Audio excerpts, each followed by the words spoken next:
Ooh-wee.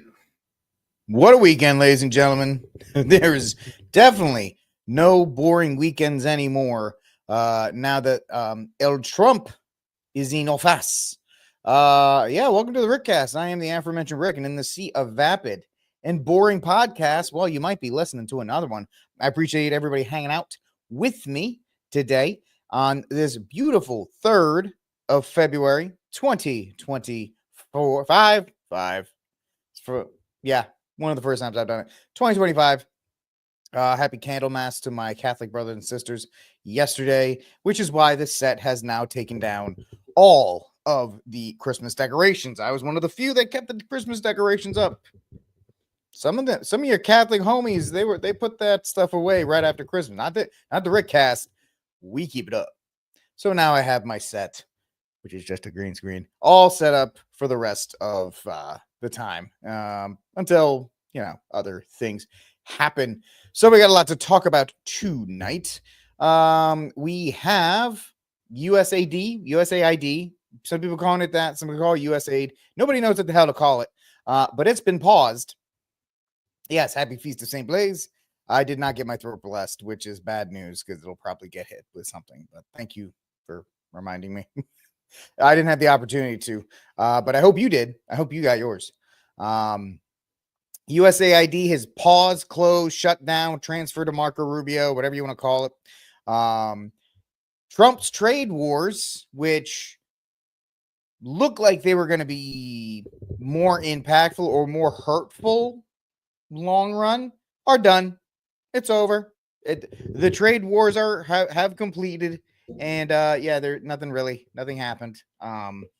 Mexico and Canada talked some nonsense, and then nothing happened.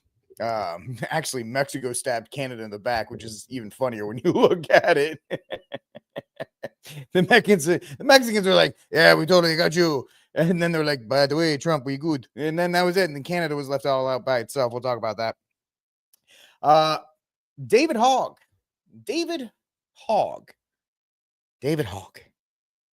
The man who, and a comedian said this earlier on Louder with Crowder, so all credit to him. Said David Hogg, who has to give credit to the school shooter in Parkland, Florida, or else the guy would be at some Division III college writing about, the intricacies of men and women's bathrooms and how that's somehow liberating for the feminist movement, has now been elected to be the vice chair of the Democratic Party. He is the definition of failing up, and he continues to do so. And then Beyonce wins a Grammy. I am not going to have, there's a lot of outrage out there, and I'm going to even use an article from John Rich of Big and Rich, who's outraged by it. There's a lot of boomer outrage about it. It's not real country music. Okay. Hasn't been real country music in probably 15 to 20 years. And that shouldn't surprise you because it's been ever since, the Highwaymen retired. The Highwaymen, Johnny Cash, Waylon Jennings, the Willie Nelson, and then the last guy who I forgot his name. He was Whistler in Blade. That's how I know him. Once they retired, that was it. No, Michael, I get it. I didn't watch the Grammys either, but I'm just covering the cultural outlash because remember, I want it to be a 4-quadrant show. I don't want to talk about politics for an hour because it's kind of boring. I want to talk about other stuff too.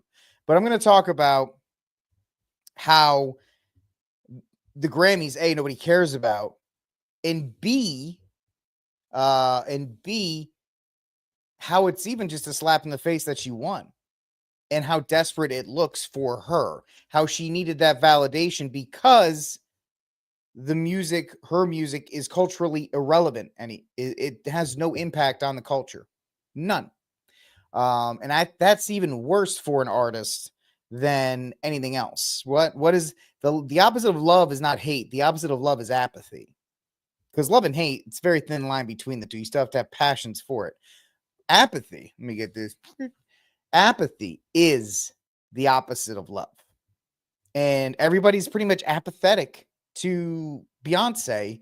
Then in the fact that her husband is mired in the Diddy stuff, you know, they kind of like threw it her way, and everybody went, me. I mean, that's also a larger, like you guys are saying in our chat on YouTube. And good evening to our Rumblers and our people on the X. I hope you guys are having a great night as well. That it's not anything, it doesn't matter. That's the crazy thing. It doesn't actually matter.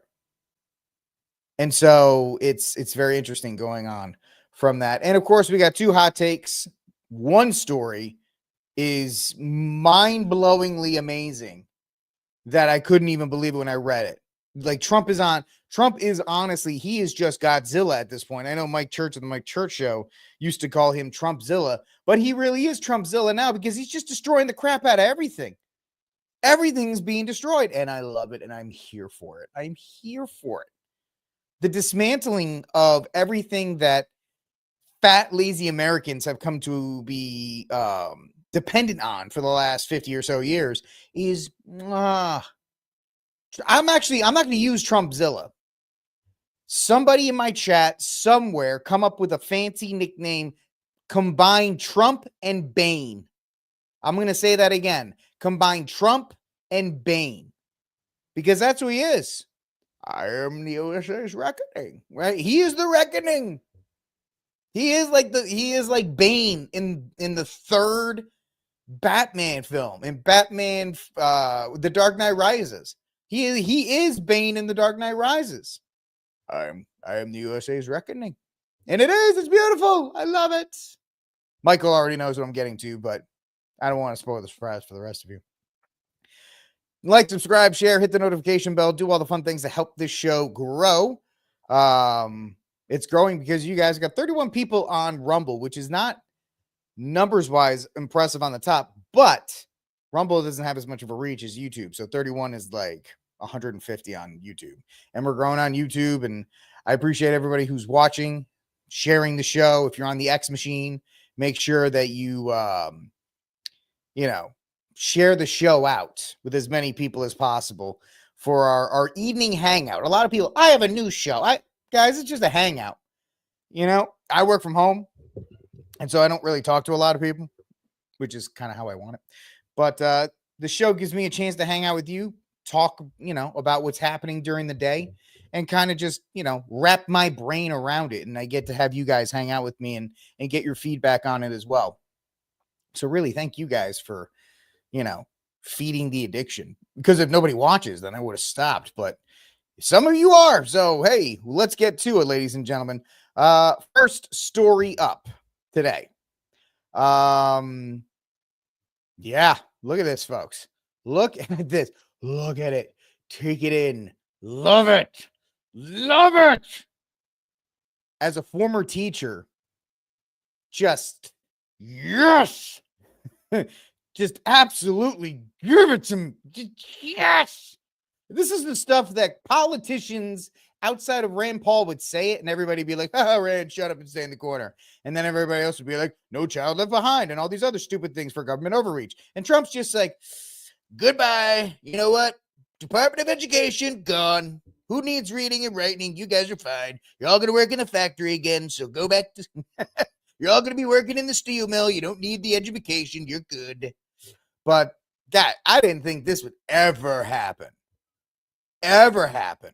Dismantle it all. I need to get the clip from Parks and Rec where Ron Swanson slash it, slash them all. Like Ghostface in a horror movie. Just do that to the budget. I don't want line item vetoes. I want all these cha. I want them all chopped up and gone. Boom. Get rid of them. And he said it before. Department of Education, and we will move everything back to the states where it belongs and where they can individualize education and do it with the love for their children. These used to be just random things that you would have to say as the presidential candidate for the Republican Party. Be like, yeah, we'll think about maybe redirect. Maybe we'll do school choice. That was their big thing. We'll do school choice, but the Department of Ed, blah, blah, blah. Trump's just like, forget it.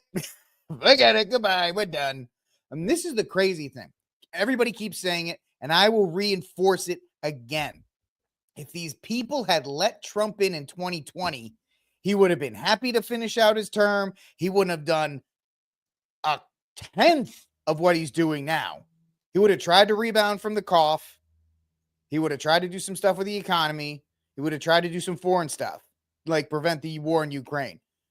You put him out of office for 4 years. He's like, when I get back, I am destroying it all. Like Bane, I am Gotham's reckoning.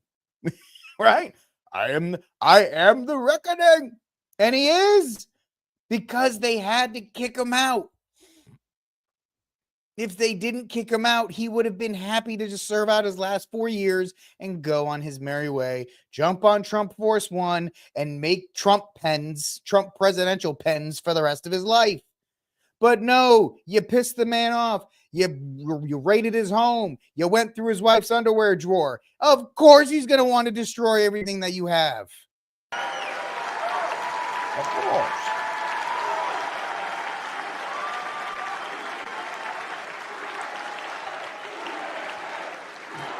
I don't care. And you dummies. You're just so dumb because you had to have it. Anyway, this was 2 hours ago.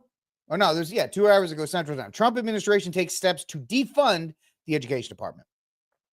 U.S. President Donald Trump administration will take steps to defund the federal education department, a White House official said on Monday, adding an announcement on the planned actions may come later in February. Wall Street Journal reported earlier Trump advisors were considering executive actions to dismantle the educational department as part of a campaign by billionaire Elon Musk and his allies to reduce the size of the government workforce. Yeah, I'm cool with that. U.S. officials have discussed an executive order that would shut down all functions of the education department that are not written explicitly into the statute or move certain functions into other departments. Adding the order would call for developing a legislative proposal to abolish the department. Perfect. Slash it. That's right. They were great at playing the slow game. Every once in a while, they stuck their necks out. They pulled back when they knew they went too far. The problem is this last time, Brian. They went too far, and they got so cocky that they didn't think they could get caught. They thought that with the jab and with the culture and with everything else, that they were going to have this thing for the next 25 years. Little did they know, they done messed up. And now we're seeing all of it come back. Yes. I want them all strapped. Can we get an executive order for the ATF? Can you get an executive order for the ATF? Please. We haven't heard anything about the ATF. Please, Trump. Can Caroline Leavitt, can you get me approved as a White House? I put the application in to be in be a part of the press corps. All I will do is ask two-way questions.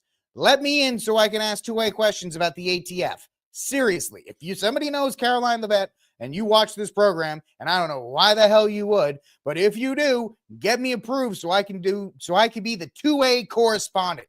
That's what I want to be. I want to go to the White House twice a week. I will fly in there probably Thursday, Friday, do the Friday press conference, ask two-way questions, and go home.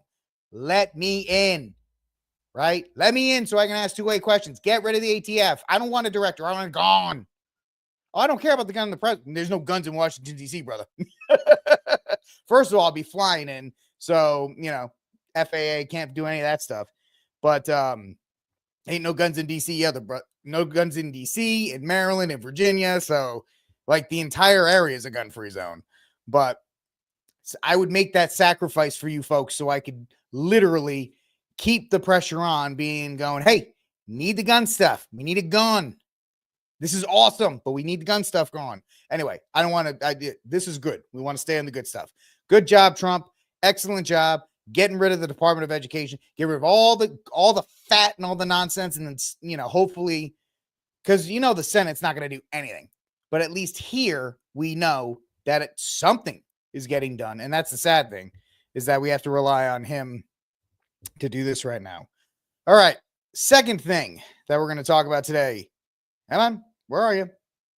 Nope. Where'd it go? Did I get rid of it? I guess I did. I'm so excited about the Department of Education being destroyed. I just lost everything. So here we go. Update on what happened. By the way, the Philadelphia stuff, apparently what happened is, if you were joining me on Friday, we covered the Philadelphia plane crash live. It was absolutely destructive and awful. The pictures after were just devastating. But apparently the plane took off. There was something that happened with the oxygen tanks, knocked everybody out, and they just crashed. It was awful. It was awful. I think everybody on the plane died, plus one person on the ground, where the plane just fell out of the sky and blew up a car. So that was it was absolutely terrible what happened there. But in the case or the news about the DC helicopter crash from CNN, pilots tried to pull passenger jet's nose up within seconds of deadly DC helicopter collision. Preliminary NTSB data shows. Now, of course, if you've watched enough movies, you're like, well, if he tried to pull the plane up, why didn't it get out of the way? This ain't an F-16 or an F-35 that can maneuver on a dime. These things are not clunkers, but they're more like dualies. They're more like dualies than Miatas, right? You try to move an F-250 or a tractor trailer, that sucker's going to move. It's not going to move quickly.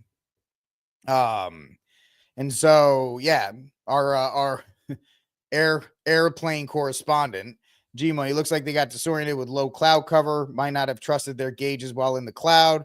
Plus, if they're flying with nods, night vision, they're essentially looking through two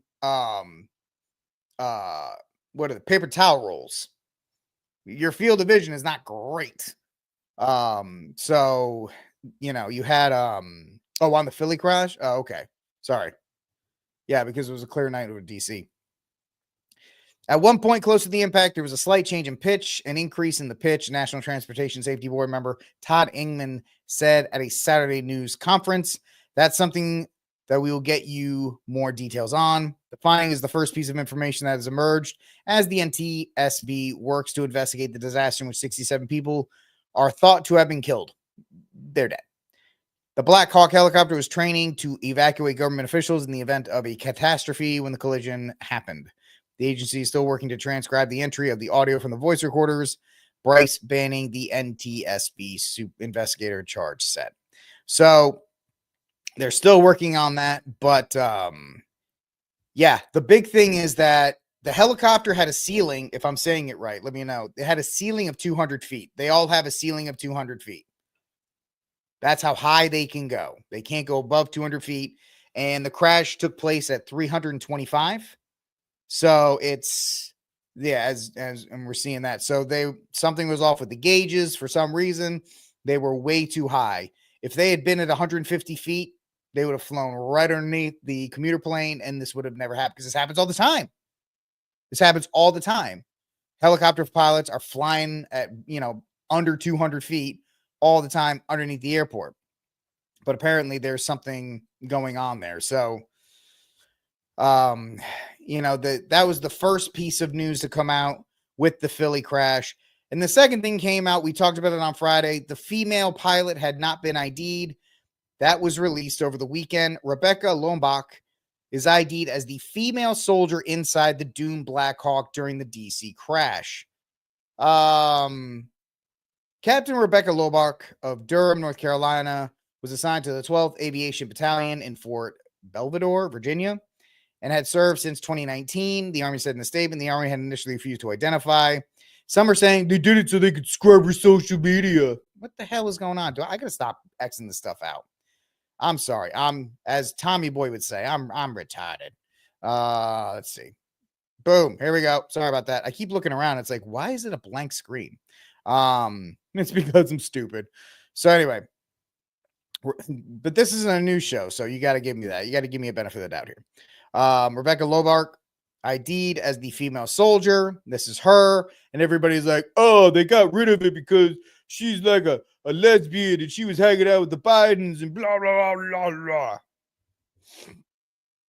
First of all, and everybody's like, DEI, DEI, DEI. Right now, it's very trendy to say DEI for anything is the cause of all of our problems. And maybe there's something there, but I don't want to throw this. I mean, she supposedly had 500 hours as in a helicopter, which apparently it's not a ton, but she's not a rookie as far as flight hours within a helicopter, right? Because those flights are generally shorter. They're not like airlines where you're in your airplanes, you're in for at least a couple hours at a time. So, 500 hours for an airline pilot, not great. 500 hours for a helicopter pilot, much different. So she wasn't a noob, if you will. And secondly, she was, let's read on. The decision to release her name came at the request of and in coordination with the family.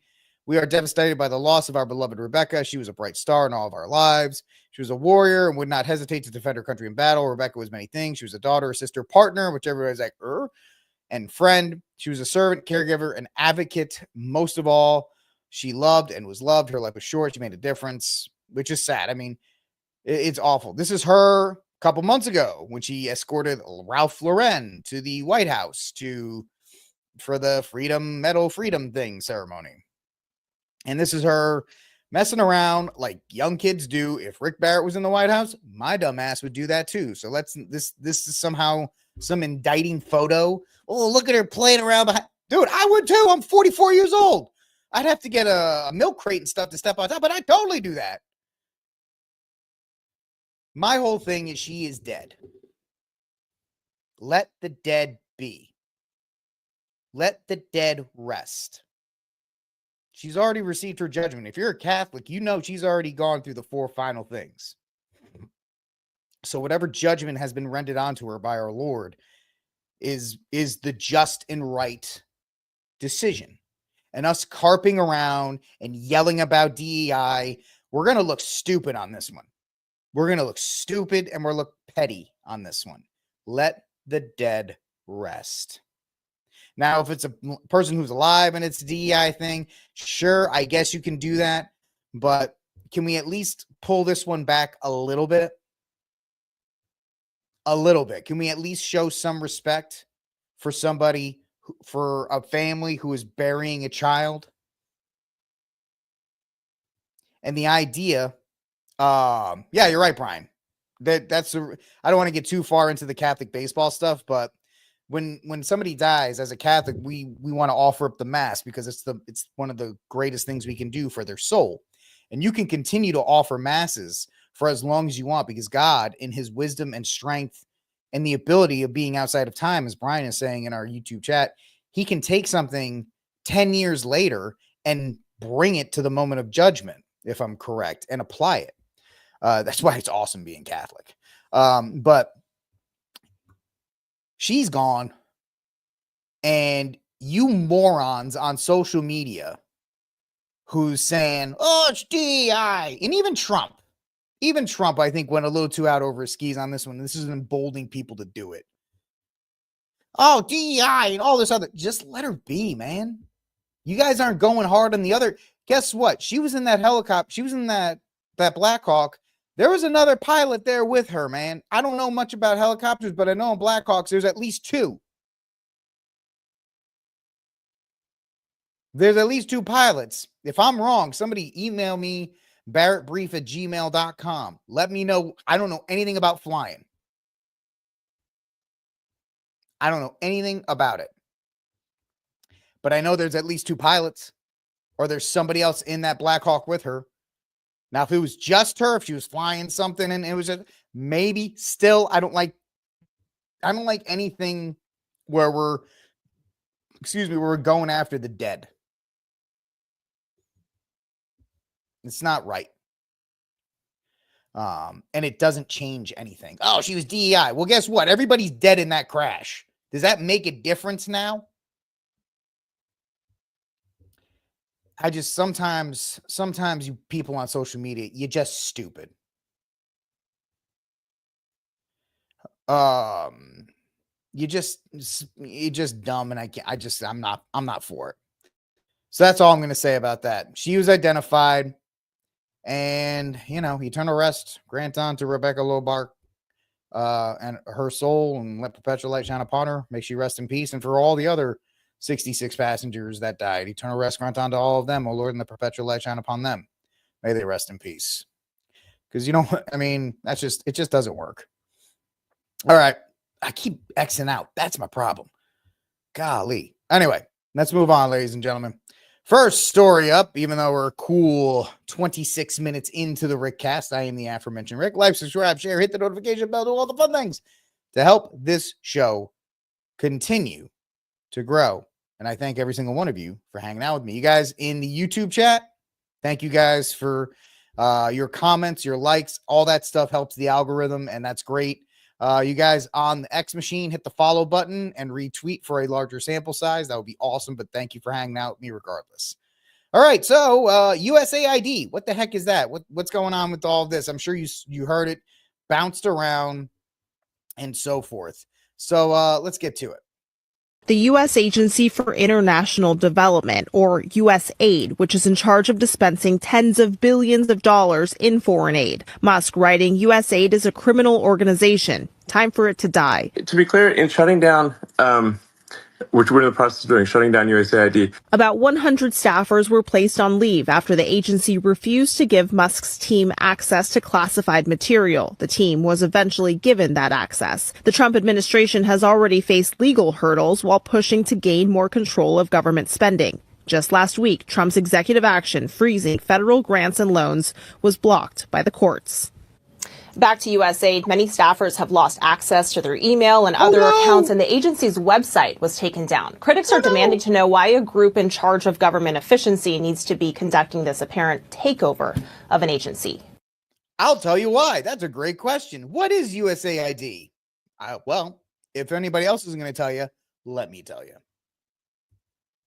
They focus on thinking like it's Go back. The name USAID. They focus on aid. They focus on thinking like it's humanitarian work. But aid is not actually in the name of USAID. USAID stands for the United States Agency for International Development, not aid. It's not a charity. And international development is simply capacity building. It is local and regional capacity building done across the whole world, i.e. internationally. The primal id in USAID, international development, is about capacity building of assets that can be used by either the Pentagon, the State Department. Now remember, what did the legacy mean? It's aid. And why is Doge trying to get involved with an organization that helps people? It's the Catholic Charities thing all over again, man. Department or the CIA for their own activities. So if you're the Secretary of State and you were asked by the National Security Council or the President to do something in a different country, overthrow. Okay, I do like the fact you put the all-seeing eye in there. That's kind of funny. Other government, stop the passage of a bill in a foreign country's legislature. How would you do that? And the first thing that I said is you would look at the assets that already exist in the country. Do we need new assets in addition to the ones that we currently have, or are the existing assets, can they achieve this simply by giving them enough money, giving them enough resources, giving them enough training, giving them enough support? One of the main ways that capacity building would be financed would be through USAID. USAID would say that it's doing something, funding a hospital system, funding universities, funding civil society organizations, funding media institutions, funding independent media in the region. Sorry, there's something in my eye. Independent media in the region on USAID payroll. And those institutions, those assets, would then be bigger and more powerful and more capable more capable of serving the State Department's goal, aka advancing U.S. national interests. USAID has a bigger budget than the State Department, over $50 billion. It is a bigger budget than the CIA. The entire intelligence community only has about 72 billion. So that's the CIA plus the 16 others. Only 72 billion, by the way. Only. I mean, it's like a drop in the bucket. And USAID has a bigger budget than the CIA and is almost the size of the entire intelligence community combined. That is how important USAID is to American statecraft. It is an intelligence community, a State Department, and a Pentagon assistance organization rolled into one. I just copied this from the USAID website. USAID carries out U.S. foreign policy, advances U.S. national interests by promoting broad-scale human progress. At the same time, it expands stable, free societies, creates markets and trade partners for the United States, and fosters goodwill abroad. The operative phrases here are carries out U.S. foreign policy. This is not charity work. This is not aid. This is cynical, self-serving purposes. And United States. Oh, daggone it. Let me go back. Remember, that's why. But if you notice, the legacy media tells you, why are they stripping it? It's all over X. It's all over the X timeline. This is terrible. How can you strip of an aid? You're taking a flat. Come on, man. Come on.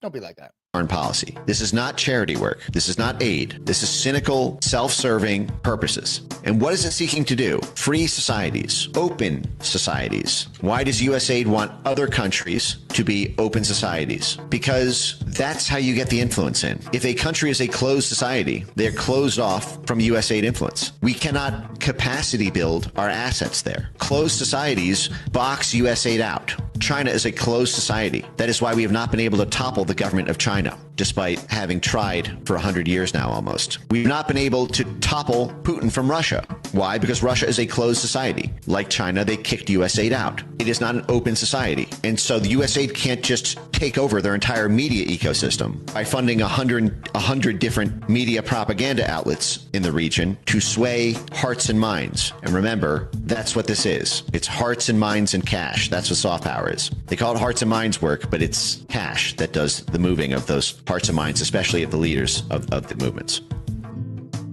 So there you go. That's USAID or USAID. Whatever. Now the left is going to tell you this, and there was a bunch of Democrats. I didn't want to get the clips. They all marched in front of the USAID building, which they were not allowed into, which is like an insurrection last time I checked. And they said, we demand that we need to go in there. This is ridiculous. You're taking food out of the mouth of the Karen the vet, take him to the bridge. Why Elon Musk and others have been taking a look, because if you look at the waste and abuse that has run through USAID over the past several years, these are some of the insane priorities that organization has been spending money on. $1.5 million to advance DEI in Serbia's workplaces. Serbia needs that money. Got to give Serbia that money. $70,000 for a production of a DEI musical in Ireland. I mean, come on. Little river dance with a little DEI. Come on. We need it. $47,000 for a transgender opera in Colombia. Ah! $32,000 for a transgender comic book in Peru. It's going to be the next Marvel movie. You know that, right? I don't know about you, but as an American taxpayer, I don't want my dollars going towards this crap, and I know the American people don't either, and that's exactly what Elon Musk has been tasked by President Trump to do, to get the fraud, waste, and abuse out of our federal government. Thank you, guys. And that's it, folks. That's the long and short of it when it comes to USAID. It's a money laundering scheme. It's a slush fund for the State Department. And now Marco Rubio's in charge of it. They put it in little Marco's hand. Little Marco's tiny, beautiful hands. It's okay. I put USAID. USAID is now in little Marco's beautiful, tiny, soft hands. I put them in there. They're great. Don't worry about it. So they're running it. Slash it all, baby. Ron Swanson, slash it. Slash it. Slash it. And so it's funny that all of these things that Americans don't really care about because, you know, the movie theater's open and Olive Garden's ready to go. They've got seats available. They didn't care where the slush fund of cash, it was just going and going and going to. But look at all this waste, guys. Look at all of this waste. For what? So we can fund a transgender comic book? So we can fund a DEI play? And of course, there is always the, well, we need to give countries this money so they spend it and it makes the US dollar the world currency and blah, blah, blah, blah, blah, blah, blah. I don't care. I don't care anymore. I think that the time period of these United States having to spend for the rest of the world needs to end. It absolutely needs to end. And I think we need to be cognizant of that fact. But real quick, just to kind of summarize this up for you from Forbes.com, What to know about Trump's USAID changes after Elon Musk Doge access. So, officials with Doge, the new group run by billionaire Elon Musk, tried to physically enter USAID's office and access material there, including classified, because it's the State Department information. CNN first reported Sunday, and then 2 senior security officials who tried to stop them from doing so were placed on leave, with the Associated Press reporting that Doge officials did ultimately get access to this classified material, which they didn't have the appropriate security and clearance to access. Who cares? John Bolton has security clearance. I don't give a crap about that. Musk has repeatedly attacked USAID on X, formerly known as Twitter, saying in response to a CNN report that USAID is a criminal organization, time for it to die. There's no evidence of any criminal activity about USAID. Shut up. USAID was established in 1961, has long been the primary federal agency providing foreign aid, but multiple reports suggest Trump is now trying to shut down. I hope he does. NBC News reported signs outside the agency's building were removed Friday, with USAID's website going down. Thank goodness. Hundreds of USAID employees have been fired, furloughed, according to multiple reports. The agency's foreign aid work has already been suspended. Thank you. And then the White House has not yet responded to a request for comment and the report about Doge seeking classified information. Don't care. But this is just yet another thing that is being slashed by Trump as he looks to, in this second term, dismantle the things that went after him and to destroy the things that the monster that is Washington, D.C. Is he going to destroy everything? No. Has he done some stupid things like the jab, the AI jab and all that stuff? Yeah, absolutely. But on this one, I do like this response, Lou. I didn't vote for Elon. And then you got Bernie. This is a ridiculous thing with the oligarchs and the patriarchs and all the arcs that I learned in the crossword puzzle. I didn't vote for the ATF to break down the door of my house. I didn't vote for the Environmental Protection Agency to tell me how big of a pond or if I could even have one. So this idea about I didn't vote for whoever is nonsense, because there has been an unelected bureaucracy harassing the people of this union for 70 years in one way or another. Every time you have to get a permit for something, you didn't vote for the permit, right? You didn't vote to have to get a permit to go fishing. You didn't vote to have to go get zoning requirements if you wanted to put a pond in your backyard. You didn't vote to have the ATF break down your door and try to get your bump stock that was legally available for purchase, and on and on and on. So that's it. I don't want to hear it. There is no comeback for this. These people can cry and yell and stamp your feet. Sweethearts on the left, we've only been at this for 10 days. We've only been at this for about 10 days, and the Department of Education is about to go away. And USAID is about to get defunded. This is fantastic. But if you don't believe how I think of these things and the way this is continuing to get removed and reshuffling America's position in the world, there are some who are saying that all of this, the tariffs, which we'll talk about next, it's all America positioning to get ahead of a post-American world order, meaning that America is done being the global police, being the only superpower. America is now transitioning to being a regional power, which is why you put tariffs on somebody like China to try to keep them in economic check as well. And that's why little Marco, I didn't even talk about that. Little Marco went to the Panama Canal and he had one meeting with the president, and now they're leaving the Silk Road. They're whatever they're calling it. The Silk Road Initiative. They're not doing business with the Chinese anymore. Why? Because essentially the Monroe Doctrine is back in style. Panama is part of our hemisphere. China cannot move in on it. Now, do I think this is a great idea? It doesn't matter if I think it's a great idea or not, because it's happening. And speaking of that, another way that America is repositioning itself in a post-American superpower world, in a post-America world landscape, we have the tariffs. We have what happened with the tariffs today. So President Donald Trump announced a 25% duty on all imports from Mexico and most goods from Canada, and an additional 10% tariff on Chinese goods. I don't care about Chinese. This happened on Saturday, the 1st. And did I get rid of it again? Golly, what in the hell is wrong with me? I got to stop doing this, man. Somebody's got to teach me how to use this thing. Anyway, so on Saturday, these duties and tariffs were, it's a good thing I'm actually watching other screens like Twitter and Rumble, or else I wouldn't know that. The tariffs, which Trump said is needed to combat the flow of migrants and fentanyl into the U.S., are expected to come in effect Tuesday. Canada and Mexico have announced retaliatory tariffs, and who cares about China? But why is this happening? Well, let JD Vance explain it to you. Has also been very clear that we have to rebalance our trade relationship in this country.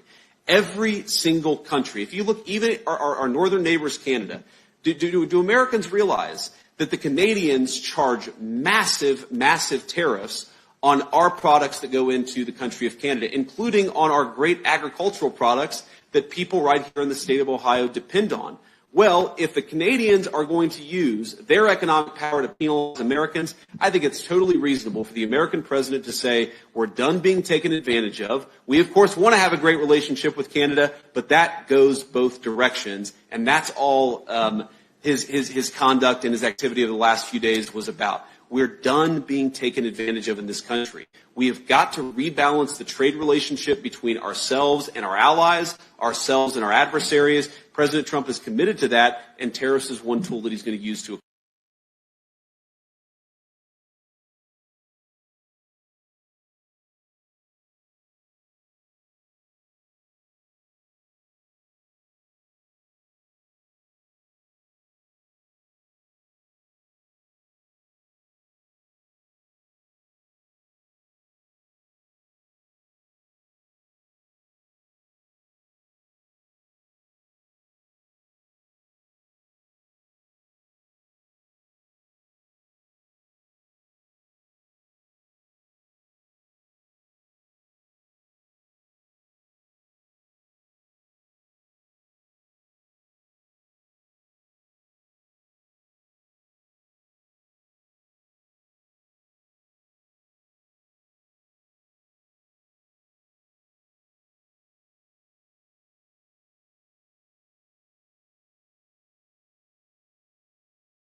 I am slipping. No, the volume didn't die. I'm just stupid. For all of you, yep, no sound. I got it. Sorry, guys. But let me do it again. So, I got rid of it. Not a big deal. I can find it again. Yeah, it is a rough Monday for me, guys. Sorry about that. I don't know what is going on. I even have my monk fruit juice and everything. It's just not working. It's just not working. Look at it. This is all the prep work I do for you guys. All right. So Canada imports from the US 436 billion in 2022. US imports is 356 billion in 2022. There's an 80 billion trade goods deficit with Canada. 77% of Canadian imports and 63% of the imports are with the US compared to 18% of the US exports and 14%. So they are more dependent on us than we are on them. So when they say, oh, well, we're going to tariff you, okay. Like with Mexico, Mexico's exports to the USA are 621 billion. Their GDP is 1.5. So a 25% tariff chops off 10% of their GDP. And that's what's going on. Rebalancing what we've done. Yeah, right. I'm here. I'm not leaving you in the void. I'm here, buddies. I'm sorry. More monk juice. I think I need a bigger dose. I'm going to need a bigger boat. So that's what's going on. We have been way too nice to Canada and Mexico for way too long, especially since they border the North and the South. We have asked them time and time again, hey, you need to secure the border, man. You got to help us secure the border. Canada, you got the longest border with us. There are towns in like Vermont and New Hampshire and Maine where half of the town is in Canada and the other half is in the United States. And we've asked time and time again, please secure your end of the border. And Canada's like, no, we're not. And then Canada wants to boast about its universal health care. Yeah, because they don't have a military. Because they're dependent on us to do it.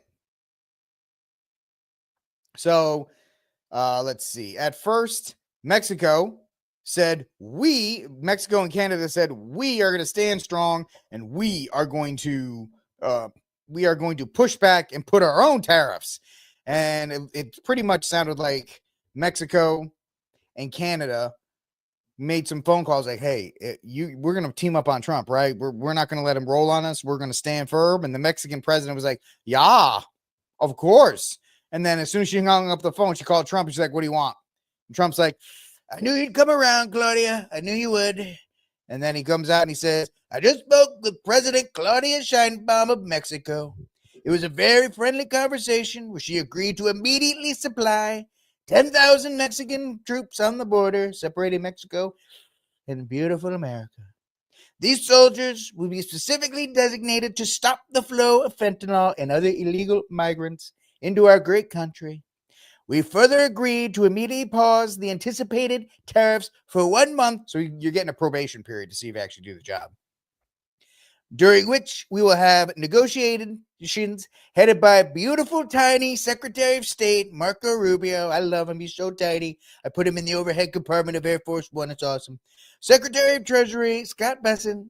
And I mean, I'm 5'6", so I can't really talk. And Secretary of Commerce Howard Lutnick and high-level representatives of Mexico. I look forward to participating in those negotiations.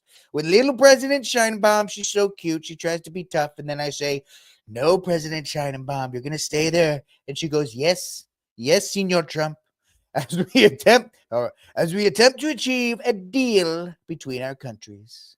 Folded like a cheap suit. Ah, yes, we stand with Canada. What do you want?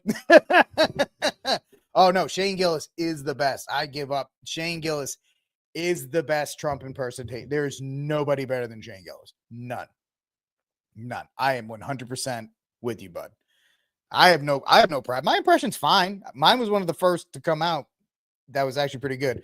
Others copied me, didn't give me credit, but I was one of the first to come out with a halfway decent one. But Shane Gillis, man, have you seen him on Kill Tony? When he goes on with Kill Tony, and then it was one during the election with him and Biden. Oh my gosh. They were talking about Teenage Mutant Ninja Turtles.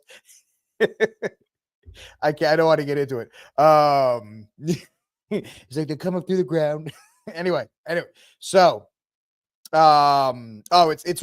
could never show it here, but it's hysterical.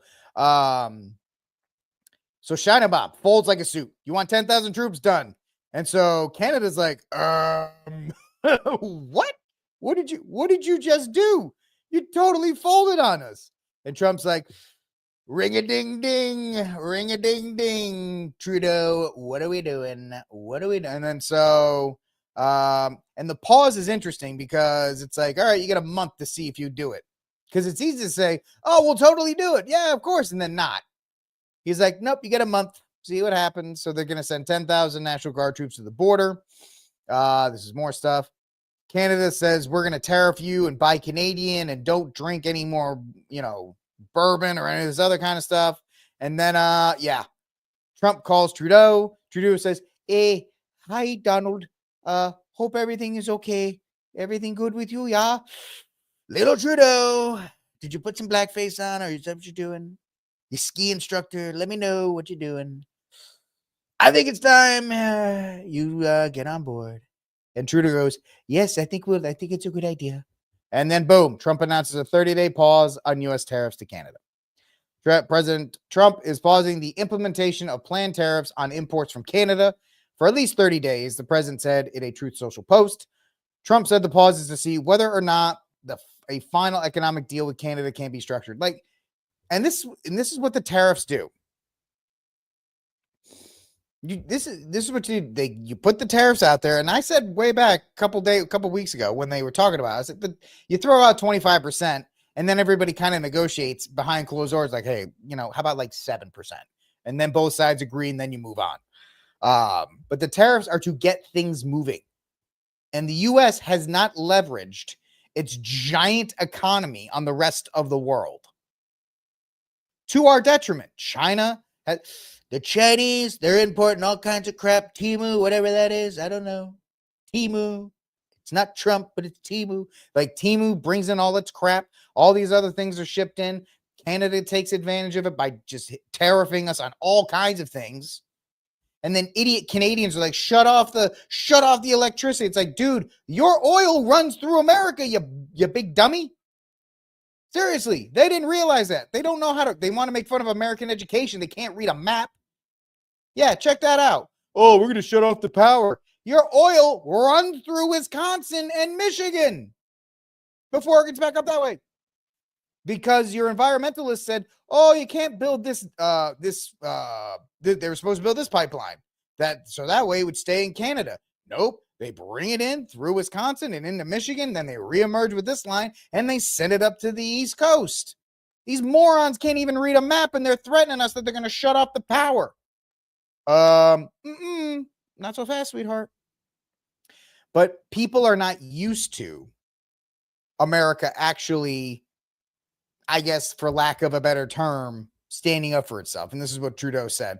I just had a good call, President Trump. Canada is implementing our $1.3 billion border plan, reinforcing the border with choppers, technology, personnel, enhanced coordination with our American partners, and increasing resources to stop the flow of fentanyl. Nearly 10,000 frontline personnel are and will be working to protect the border. In addition, Canada is making a new position of a fentanyl czar, which, it's super communist, but whatever. We will list cartels as terrorists, ensure 24/7 eyes on the border, launch a Canada-U.S. joint strike force to combat organized crime, fentanyl, money laundering. I've also signed new intelligence directive on organized crime and fentanyl, and we'll be backing it with $200 million. These other countries have to play along. They can't sit there and be like, America sucks while tariffing and making money off of us.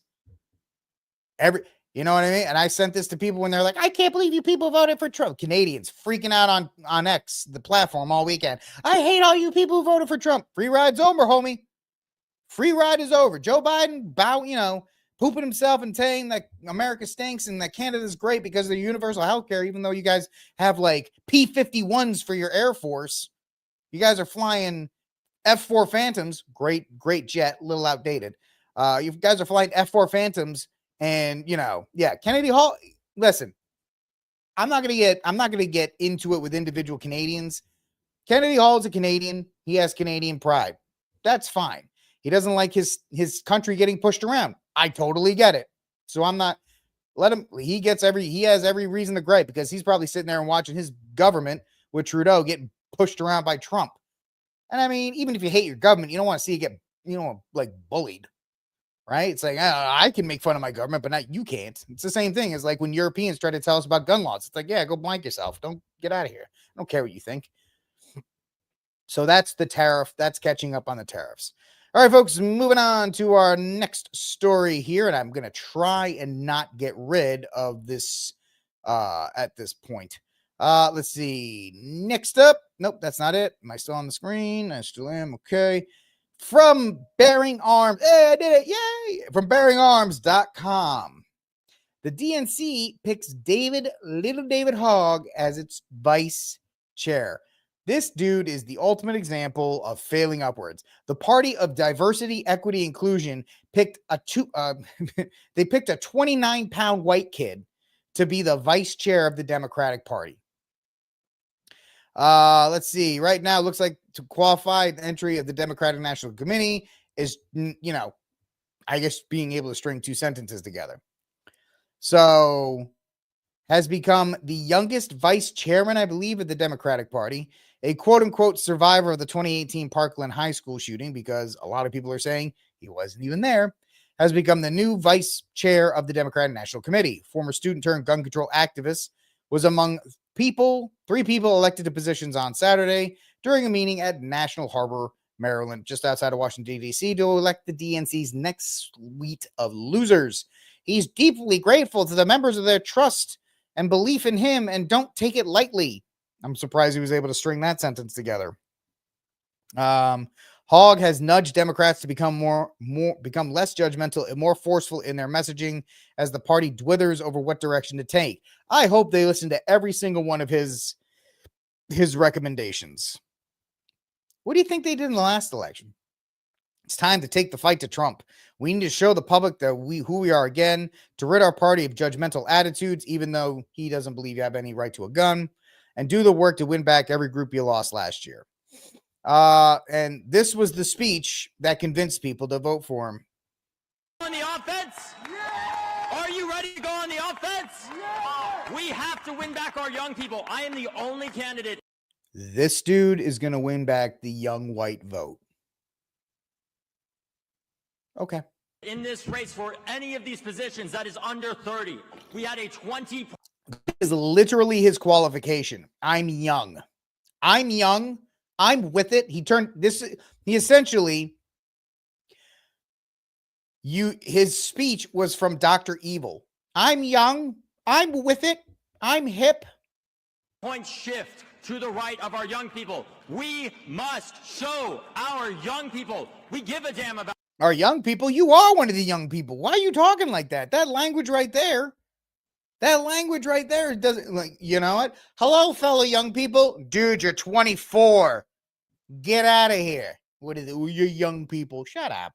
Them, that we support them and we invest in them. I have raised over $11 million in the past year to support the future of our party. It was $1 billion. They spent $1 billion to try and get Kamala Harris elected, and you're going to brag over 11 million? Because I don't just tweet. I don't just talk the talk. I also walk the walk and I knock the knock. Anybody ever knocked the knock before? I just want to know, anybody ever knocked the knock before? Across the country, but I'm counting on you in this moment right now. I need your support. Please vote for me. Thank you so much. Yeah. It's bad when you make Beto O'Rourke look like a masculine man. He did, right? Of course, let's keep this in mind that Hogg has never had an original thought on guns in his life, only parroting typical anti-gun talking points. This is from bearingarms.com, so we're going to be focusing on guns. He's simply some kid who used the bodies of his dead classmates as a soapbox to achieve all the notoriety he currently has. It worked. He went from a state college reject to getting into Harvard. It says more about Harvard and less about Hogg. The hope is that hope of many is that Hogg's election will help the party gain ground with young male votes in 2026 and 2028. I don't know if trying to tell guys like eating soy is cool and not shooting guns is where all of them are.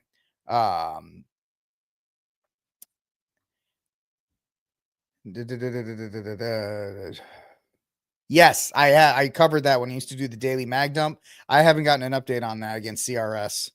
But yep, that was that was part of the ATF being a bunch of jackbooted thugs going after people. There was nothing wrong with what he was doing. There's nothing wrong with what he was doing. But yes, DNC has picked David Hogg. I mean, you got to pick somebody, right? And I guess they couldn't pick like another strong black woman. Here's the thing: they've run 2 women in the last 3 election cycles, and both of them have gotten blown out. So no matter what they think, they can't run a female for at least two election cycles. And they can't promote one to a high position in this election cycle because Trump and pretty much any voting American blew that entire concept out. Oh yeah, the chair is the actual chair. He's like the Pillsbury Doughboy. He's super soft. So keep the ladies interested. Easy, Michael. All right, so there you go, folks. Little Boss Hogg, your new vice chair. All right, good for them. Last story of the day. I'm not going to go too long with this one. This is just kind of a cultural segment here. And it's about the Grammys and pop culture and any of these other things. So Beyonce won Country Album of the Year at the Grammys last night. Now, the Grammys are based in LA, so it doesn't shock us, right? The fact is that Beyonce has more win. Here's a quick fact. Diana Ross and Elvis never won Grammys. When you actually look at that, when you actually look at the fact that The Grammys are really just record companies moving behind the scenes saying, hey, I'll vote for your person on this one if you vote for my person on this one. And ironically enough, Beyonce announced an entire tour dedicated to her country album after this win. So it's almost like the Grammys were used as a promotional tour for an album, which they are, because they're not about actual awards or merit or any of these things. Because the old guard, David Allen Cole, Johnny Cash, Waylon Jennings, even Willie Nelson, the stupid lib, all of these guys, the King, right? George Strait, that's country. But I'm not going to sit here and be like, oh, we don't have country music anymore. Man, we don't have much. And the left has wanted to do that. They've destroyed every institution. NASCAR is not a conservative thing anymore. Country music is not a conservative thing anymore. Football is not a conservative thing anymore.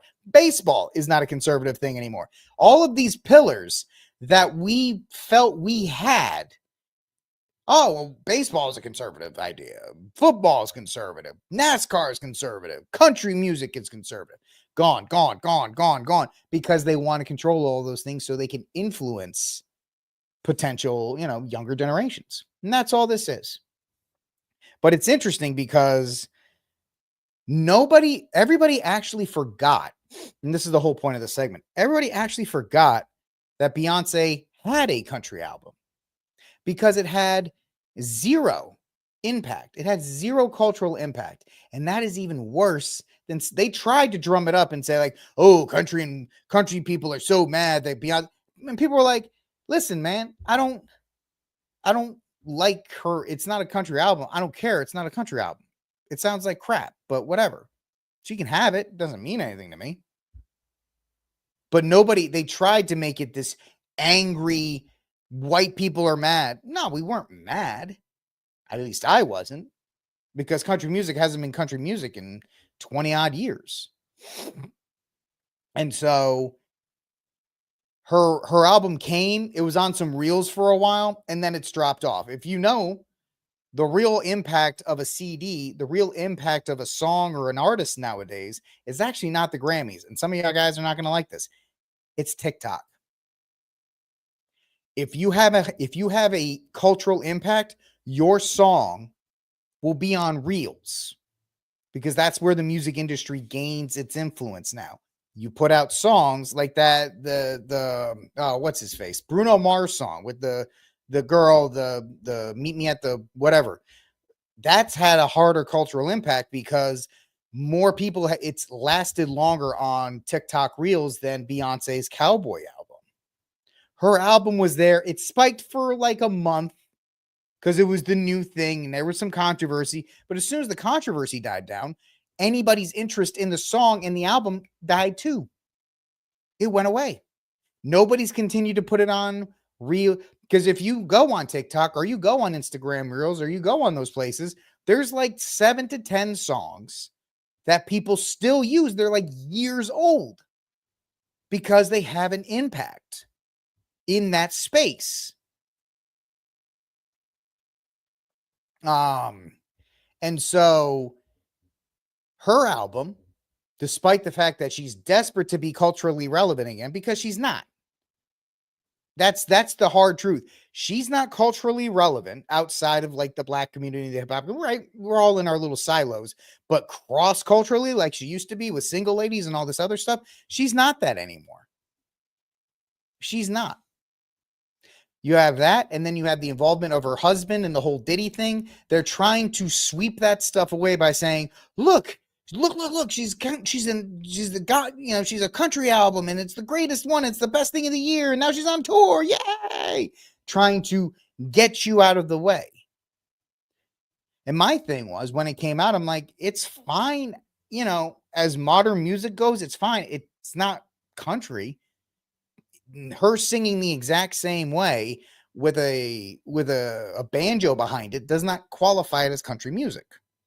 It's fine and people can like it, but to try and say, oh, well, and then they try to say, well, Black people they were always the first cowboys, and they always try to do this kind of stuff. even though there is a history of vaqueros and black cowboys of color and all these other kinds of things here in Texas. But to say like, we've always had this and blah, blah, blah, blah, blah. It's like, okay, yeah. Beyonce jumping on the back of a horse with a cowboy hat does not mean that like country music is officially changed. They tried to shift it. They tried to, but the album didn't have enough of an impact. So because of that, they had to relitigate this controversy by giving it to her. It was either her or Taylor Swift. So it's like Alien versus Predator. We were gonna die. We were gonna be mad no matter what. We were gonna be disappointed no matter what.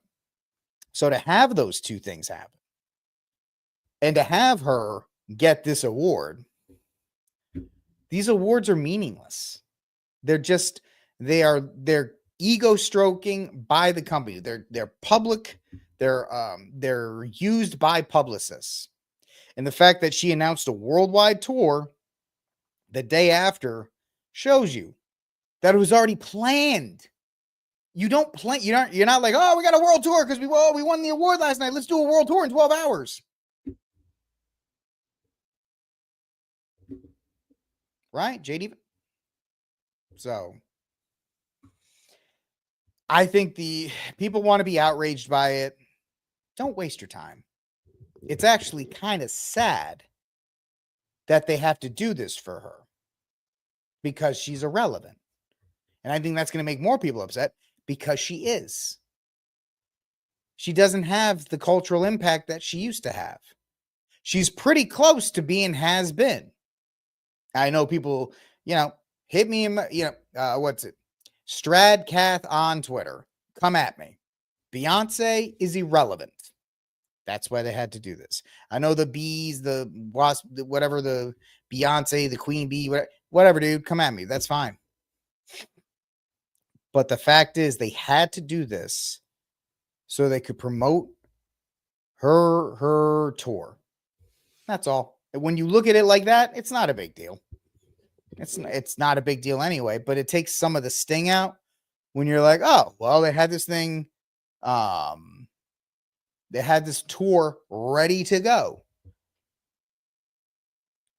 And when you look at it that way, it's nothing different than a billboard. That Grammy is no different than a billboard or an ad on TV. All right, folks, that is it for this action-packed episode of, what is this? Oh, RickCast.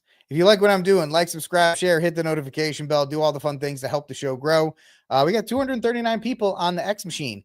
Could you do me a huge favor if you're on the X Machine right now? If you like this program, we do it every night, Monday through Friday. I won't do it this Friday because I'm going to be in North Carolina at the Carolina Catholics Men Conference, but I'm going to have a show Thursday. I try to do it 5 days a week unless I'm at a conference or something. 6 p.m. Central, 7 p.m. Eastern. So hit the follow button if you're watching on X for live shows every night. Guys on YouTube and Rumble. My Rumblers, you guys are there. How are you doing? You guys hit that follow button too over there. Give me a like. Give me a couple likes. Helps the show as well. I appreciate everything you guys are doing for me. And it's awesome that you guys are helping me get this show out there. Please continue to do so. God bless. And until that day comes, free Dexter Taylor.